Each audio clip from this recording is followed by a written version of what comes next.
only thing you got out of that the whole time was, why am I not investing in Alberta? I just want to talk about it a little bit because I've spent a lot of time out there. I have looked at investment properties out there. I'm still continuing to shop.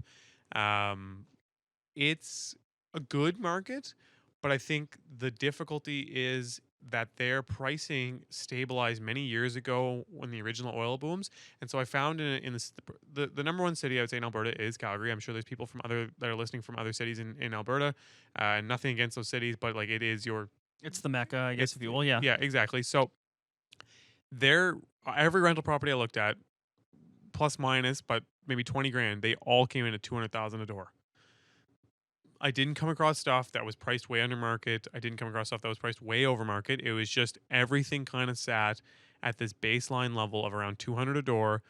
And the rents aren't super high there because there's a fair bit of inventory and their population fluxes so much with oil and gas that like during the biggest booms they've built so much that when things are slightly slower than that, there's enough inventory to suffice the demand. And so kind of rental rates are normal, and that's why if you look at a lot of stats, like Calgary doesn't peak at the highest rental rates, oddly enough, because they have some of the highest incomes and the lowest taxes, so people have more expendable income, but they actually don't have to spend it on housing there. So I was struggling in Calgary. One spot that seemed interesting, and it's a city that's growing, and I think getting better and better by the day, is Edmonton. Edmonton had very affordable rental properties, multi-unit buildings, multi-unit homes, and even just townhouses and stuff. Like there's something that reminded me so much of the townhouses in Spryfield here in Halifax, local to us, was they have condo townhomes that are 2-3 bedroom townhomes for $70,000 to $110,000, which Well, what? we had just 2-3 years ago. Like we had them for 130 grand, 150 grand, Oh, I know what you mean. 110. Yeah. They have these condo townhouse complexes. And so they have those in Edmonton. And I'm looking at those being like, you know, if you can get in there and buy these little townhouses for 150 grand even a piece, you only need maybe 12, 1300 a month to rent them, which they're a single family home effectively.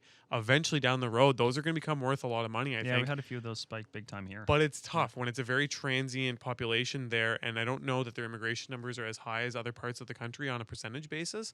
So again, I'm just saying this for anyone who heard him say that and like, well, maybe I should be looking at Alberta as an investment place.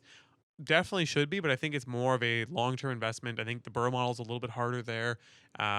We have some. I know we do have some listeners there that are buying houses and tearing them down and building townhouses on the strip. Infills, yeah. Infills. So I think that's more their market there is like the infills, new construction, and resale because the rent's not very high, so you can't appraise for a ton of money. But if you can build condos or townhomes, you can sell because of the strong incomes. People will pay for nice new product. They will pay a premium. So, anyways, it's a little bit of a digression, but I just heard you say it, and I feel like someone listening was probably like, I wonder if I should be in Alberta, not wherever I'm working at. And that's just what my experience was when I was out there. When I was broke, I had rich habits. When I was broke, I had rich habits.